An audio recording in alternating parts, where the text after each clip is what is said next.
What the best climate models predicted would happen in 150 years is happening right now.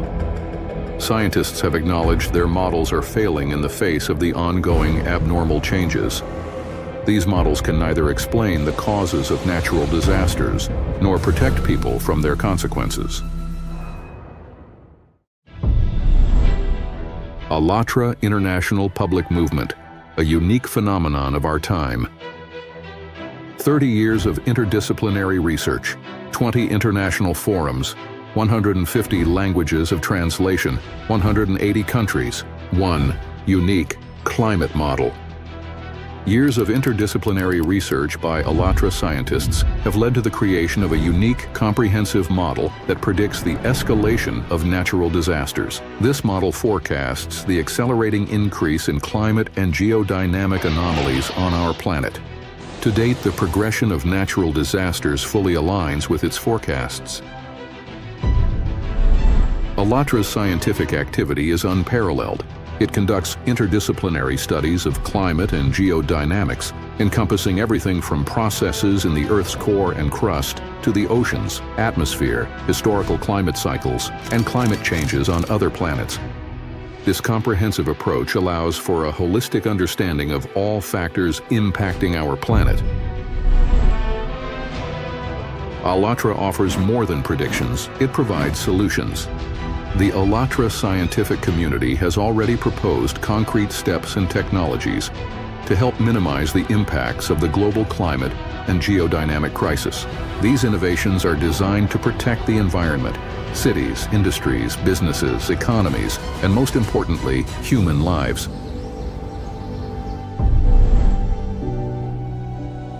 ALLATRA's achievements are recognized globally. The movement is the organizer of major international climate conferences and forums. ALLATRA experts are sought-after speakers at key scientific venues worldwide, including the United Nations. Government bodies in various countries invite ALLATRA specialists to host roundtables and provide consultations on climate-related issues. ALLATRA has become a significant participant in UN climate summits. At these summits, ALLATRA experts present ALLATRA's scientific reports on climate and geodynamic changes, showcase documentary and popular science films, participate in international discussions, foster global collaboration in combating the climate crisis. ALLATRA's noble work and meaningful contribution to society earned the blessing of Pope Francis during his pontificate.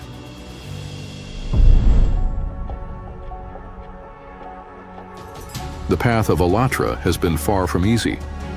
To date, the only country in the world that has banned the movement's activities is Russia.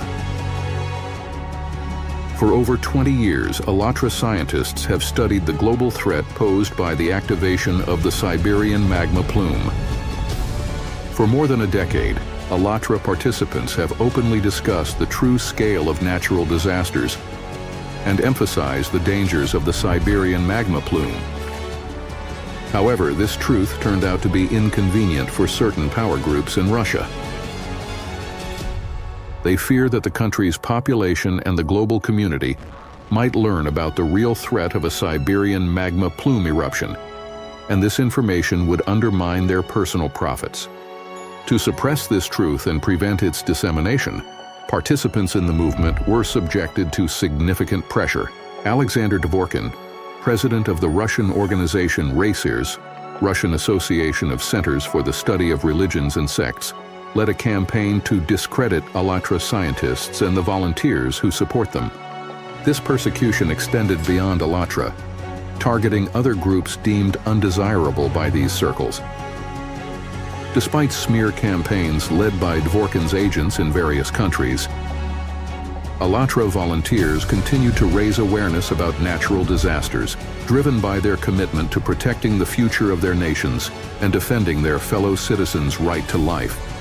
After 2021, when scientifically grounded forecasts about the threat of the plume's eruption were made public, the persecution of ALLATRA participants in Russia intensified. In 2023, ALLATRA was declared an undesirable organization in Russia. This decision was accompanied by raids, falsified criminal charges, torture, and multiple detentions. Hundreds of participants were forced to flee Russia and seek refuge abroad. Certain power circles are so afraid of the truth voiced by ALLATRA volunteers that they spend huge resources to fabricate criminal cases against volunteers, not only in Russia, but also in Ukraine, using their covert agents of influence there. The same Russian forces initiate the defamation of ALLATRA volunteers in different countries through their agents.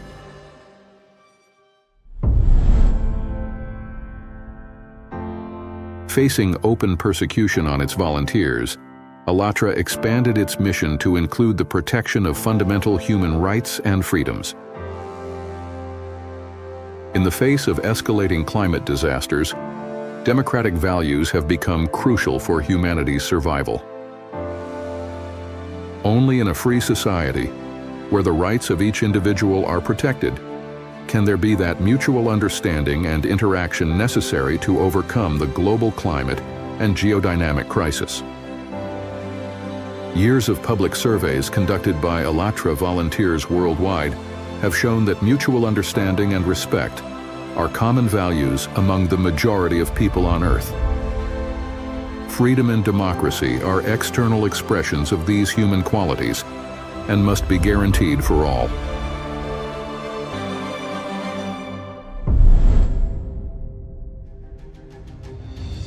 Today, volunteers of the ALLATRA International Public Movement are active in 180 countries. The movement operates independently of politics and religion, receives no external funding, and does not represent any commercial or governmental structures. All initiatives are implemented solely through the efforts and resources of its volunteers. ALLATRA is open to everyone.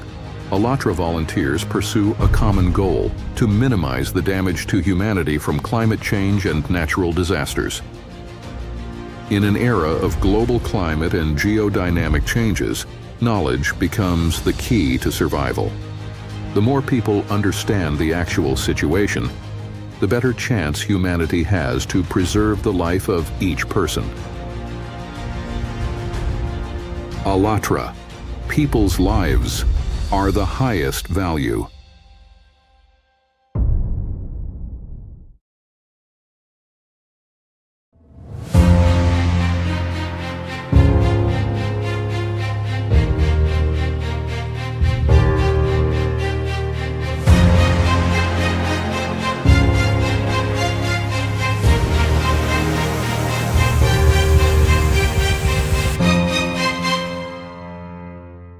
Now I have the ALLATRA International Public Movement.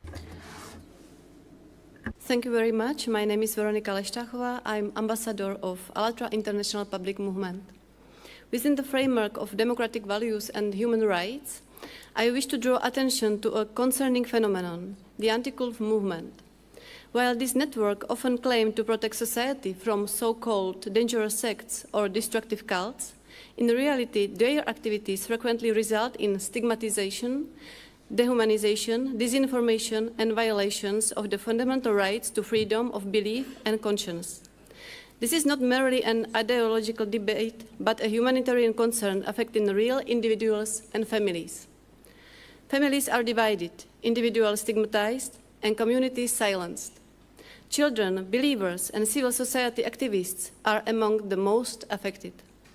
When state or semi-state actors adopt anti-cult rhetoric, it becomes a tool of exclusion and psychological pressure against those unable to defend themselves. Anti-cult narratives are connected to the Russian organization RASIRS, that is Russian Association of Centers for the Study of Religions and Sects, and through a broader network influence religion far beyond Russia, including Europe, United States, and also Ukraine.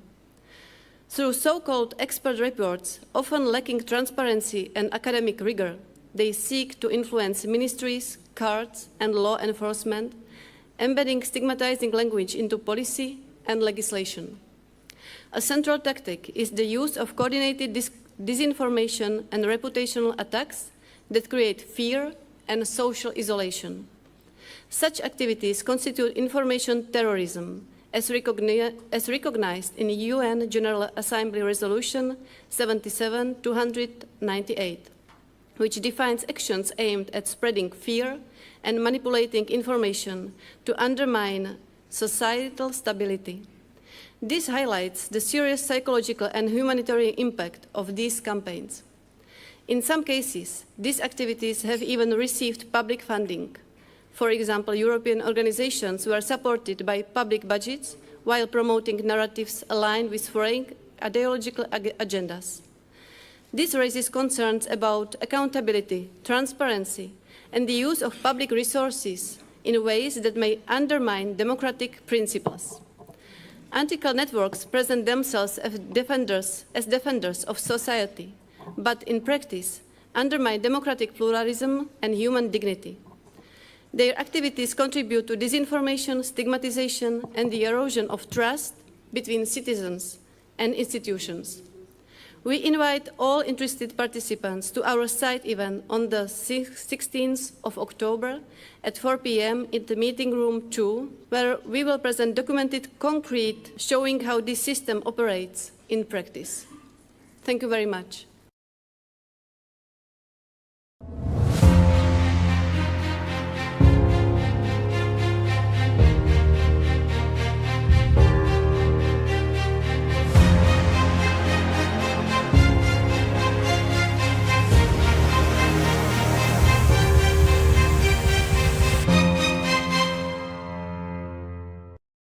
Next on my list is the ALLATRA International Public Movement. Thank you very much. Distinguished ladies and gentlemen, honorable representatives of the member states. My name is Roman Gurel, and I'm an ambassador of ALLATRA IPM. Allow me to remind you that the true strength of democratic institutions lies not only in their ability to endure in times of peace, but also to stand firm in times of war. In this regard, Ukraine today is an extraordinary example. Despite Russian aggression, daily attacks, and widespread destruction, Ukrainian society has not abandoned its commitment to the protection of fundamental rights, including freedom of religion. This stance was recognized this May at a high level in Washington, D.C., during the IRF Builders Forum, where Ukraine was commended as a nation that not only defends its sovereignty, but also protects the plurality of faith and belief. The United States also noted that Kyiv has had the courage to confront the activities of pro-Russian agents seeking to undermine public trust and manipulate public discourse, often under the disguise of so-called anti-cult campaigns. One such individual connected to the International Racers Network based in Russia is currently being prosecuted in Ukraine for inciting interreligious hatred. However, this mechanism, which Russia has long used to suppress freedom of thought and religious expression, is not limited to Ukraine. The same strategies are spreading across other European countries through networks, organizations, and individuals who spread hostility not only toward minority religious communities, but also toward civic and social movements, thus laying the groundwork for a new form of totalitarian thinking. Therefore, we call on European institutions to thoroughly investigate these anti-cult activities, to prevent the repetition of historical mistakes that began with stigmatization, continued with restriction of freedom and persecution, as we now witness in Russia, and ultimately led to genocide. Today, within the framework of the OSCE and the European Union, we face a clear challenge to recognize the anti-cult movement as the hybrid threat that undermines the very foundations of democratic society. Confronting such threats head-on is essential to safeguarding democratic resilience across our societies and to initiate its in-depth investigation across Europe, following the example set in Washington, D.C. The defense of religious freedom, even for the smallest communities, is the defense of democracy itself. Thank you for your attention.